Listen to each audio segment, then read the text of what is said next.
Ketabahan almarhumah Ananda Nurlaila Anissa Alisa Safira, semoga Allah Subhanahu wa Ta'ala tempatkan di surganya Allah Subhanahu wa Ta'ala. Dan orang tuanya yang ditinggal diberikan kesabaran, ketabahan, dan sangat luar biasa. Dari perjalanan Ananda sakit, berobat dari satu rumah sakit ke rumah sakit yang lain, orang tuanya luar biasa. Mudah-mudahan itu menjadi amal ibadah buat kedua orang tuanya. Dan karena almarhumah ini belum balik, saya yakin belum balik, nanti akan menjemput orang tuanya ketika manusia dikumpulkan di padang mahsyar dan membawa air dari haudh telaganya Rasulullah SAW. Mudah-mudahan Bang Jumada beserta ibu dan seluruh keluarga diberikan kesabaran dan ketabahan. Di dalam sebuah kitab Daqaiqul Akhbar, Inna fil arsi, sesungguhnya di aras itu sajaratun, ada sebuah pohon. Fi kulli waraqatin ismun, di setiap daun itu terdapat nama. Jadi di aras itu ada sebuah pohon besar, dan pohon besar itu setiap daunnya tertulis nama manusia di dunia. Wa idza saqata qad mata, apabila daun itu jatuh maka orang itu akan meninggalkan alam dunia. Jadi ada pohonnya di sana, namanya udah tertera. Tidak kenal tua, tidak kenal muda. Karena mati itu merupakan ketetapan Allah Subhanahu wa Ta'ala. Seperti pohon mangga ini, bahkan kadang ada yang daunnya muda itu jatuh, bahkan udah yang kuning kagak jatuh. Ada orang juga udah dibalik aja, kagak mati-mati, cucunya yang ngarap-ngarap engkongnya mati dulu. Ada yang begitu. Iya, nih aki-aki kagak mati-mati, dia yang mati. Kenapa demikian? Karena mati itu ketetapan Allah. Tidak ada hak sedikit pun manusia mengetahui dan beserta ajal manusia itu sendiri. Jadi nggak ada yang tahu siapapun kita. Ustadz, saya olahraga tiap hari, Ustadz saya makan teratur, nggak menjamin tuh. Kenapa? Karena setiap kita, ajal kita telah ditetapkan oleh Allah Subhanahu wa Ta'ala. Karena kita bakal mati, ini kan kita bakal apa? Bakal mati nggak kira-kira? Kita bakal mati tuh. Kata Allah, qul innal mautal ladzi tafirruna minhu. Katakan ya Muhammad, innal mautal ladzi tafirruna minhu. Siapa sih yang kagak mau hidup selama-lamanya? Semua pengen hidup selama-lamanya, kagak pengen mati. Biar udah tua juga masih pengen hidup. Qul innal mautal ladzi tafirruna minhu. Bahkan dengan berbagai macam cara kita menghindar kematian. Kalau yang duitnya banyak berobat berbagai macam obat, mulai dari tradisional sampai medis dan lain sebagainya. Bahkan dengan berbagai macam cara, vitamin, kesehatan dia jaga tuh, karena takut sama yang namanya kematian. Kata Allah, innal mautal ladzi tafirruna minhu, yang kamu lari, takut, menghindari kematian. Fa'innahu mulaqitu, sesungguhnya mati itu akan menjumpai kita. Jadi akan menjumpai kita kapan saja. Bahkan Allah sayang betul sama kita. Sebelum kita mati itu kita dikasih tanda dulu. Apa Ustaz tandanya? Tandanya itu ubun-ubunan biasanya berdenyut. Cuman kita kagak sadar. Jadi kalau udah ubun-ubunan berdenyut, siap-siap itu kan. Iya. Udah wasiat tulis yang banyak. Iya. Iya. Wasiat itu udah orang yang tanam belakang jangan dijual tau. Iya. Emang punya siapa? Lah punya orang. Iya. Udah tuh. Cuman kita nggak sadar. Kenapa? Karena ambisi kita dengan dunia. Kita masih cinta kepada dunia. Masih terlalu hope kepada dunia. Tidak mau menyadari bahwa kita bakal meninggalkan dunia. Terus selain itu Ustaz, pusar mulai dingin. Itu tandanya tuh 40 hari sebelum meninggal. Cuman pas pusar mulai dingin, teriak ke mamanya bocah, lapar kayaknya nih mamanya bocah. Goreng nasi ini enak nih, apalagi musim hujan. Bisa jadi tuh. Dan kemudian telinga kita ketika kita giniin tuh biasanya balik lagi. Ini udah loyo tuh. Udah lembek, iya. Ustaz udah tua, udah pada ngamplek. Bukan masalah ngampleknya ini mah. Ini udah kagak mau itu tandanya. Cuma terkadang ketika kita dikasih tanda oleh Allah tidak sadar. Karena apa? Hati kita masih terlalu cinta, pengen hidup di alam dunia. Qul innal mautal ladzi tafirruna minhum fa innahu mulaqikum. Pasti Allah nggak pernah zalim sama kita. Allah itu sayang betul sama kita. Bahkan di dalam Al-Qur'an, yang jumlahnya 30 juz, setiap satu surah itu diawali dengan Bismillahirrahmanirrahim. Kecuali cuma satu surah. Surah apa itu Ustaz? Surah Baroah. Allah nggak mau kalau ada orang yang memutuskan hubungan, tidak komitmen. Maka surah At-Taubah, surah Baroah itu tidak diawali dengan Makanya Allah gede banget sama orang yang agak punya komitmen. Dipercaya tapi main sok. Begitu. Jangankan Allah, kita juga kalau orang kita percaya terus kagak bener, kesel gak kira-kira? Kesel. Maka tidak ada bismillah di situ.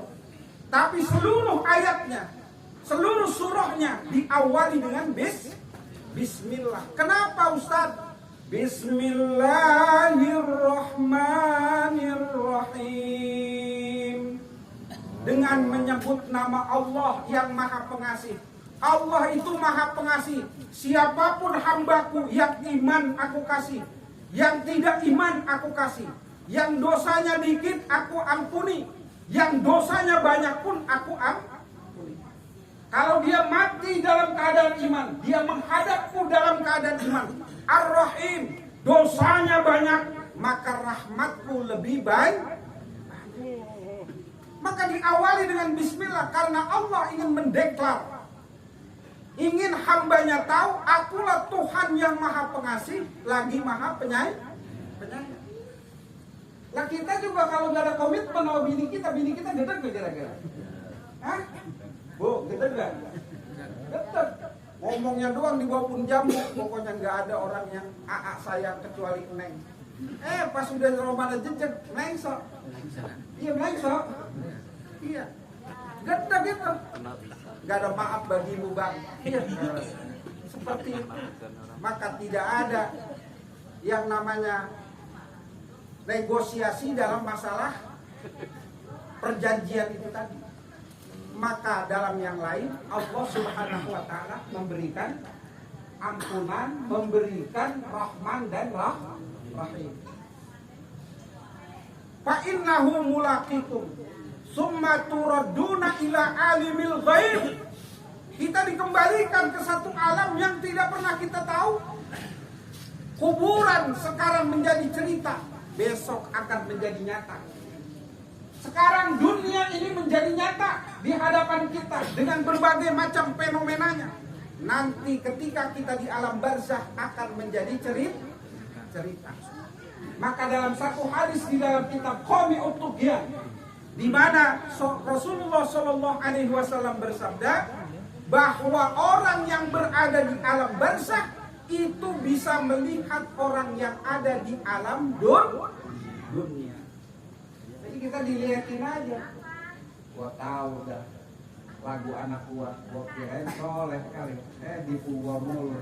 Cuman saking aja gua di kuburan. Kalau kata masih di dunia, habis digecek kematian. Tuh gitu.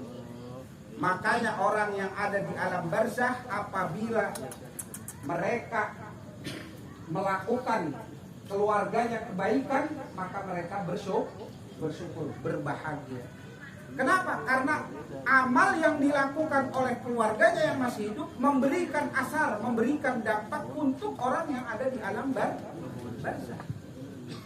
Fa innahu mulaqikum tsumma turadduna ila alimil ghaibi wasyahadah. Baru dah, oh ternyata kubur ini seperti ini. Ada adab dan ada nikmat. Ustaz, samakan dengan kehidupan dunia? Sama. Tapi di sana ada nikmatun barzakhiyah, ada nikmat barzakh namanya. Hayatun barzakhiyah, kehidupan yang ada di alam barzakh. Gampangnya begini, orang rumahnya bisa bagus karena duitnya banyak. Orang rumahnya biasa karena duitnya kagak begitu, amalnya sedikit atau kerjaannya kagak. Nah, di akhirat juga di alam barzakh tergantung amal kita. Maka kata Nabi, Isma, buatlah rumahmu di alam barzakh dengan apa Ustaz? Dengan duit yang banyak. Dikubur udah gak kepake duit. Dengan apa? Amal soleh. Orang yang gak punya duit, sodakohnya dengan apa? Ibadahnya dengan apa? Dengan sabar. Orang yang banyak duit, ibadahnya dengan apa? Dengan sodakoh, dengan berbuat baik. Ustaz, ibadahnya orang yang berilmu apa? Mengajarkan dan mengamalkan ilmunya. Kemudian orang yang punya pangkat dengan pangkat jabatan dan kedudukannya.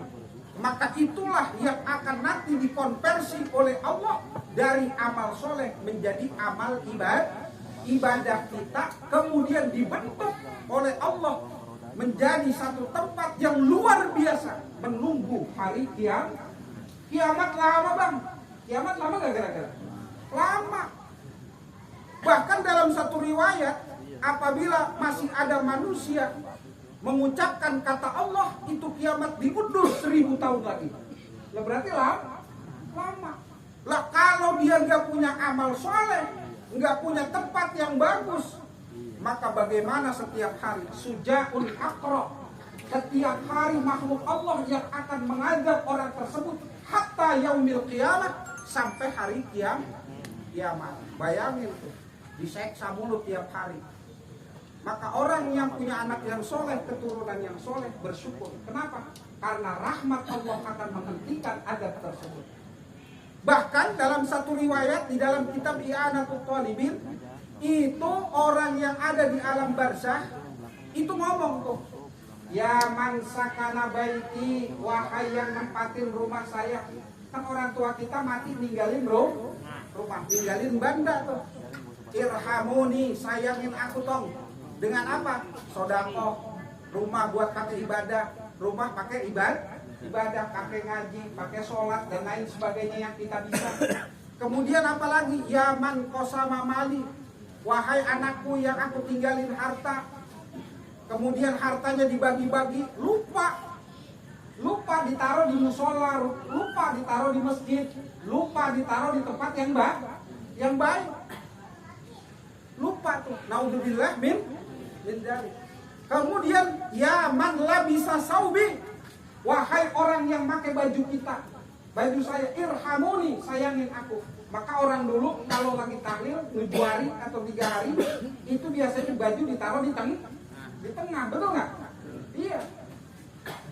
Biar apa? Bajunya dipakai sholat, bajunya dipakai ibadah, bajunya dipakai melakukan kebaikan. Orang tersebut yang meninggal dunia dapat pahala.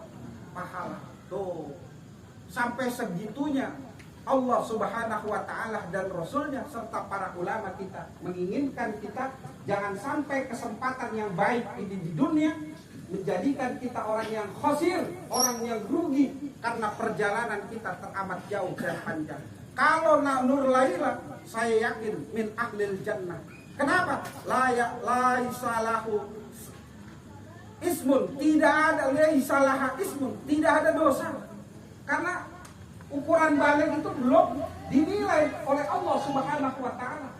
Dan dari masih kecil beliau mengalami sakit yang luar biasa.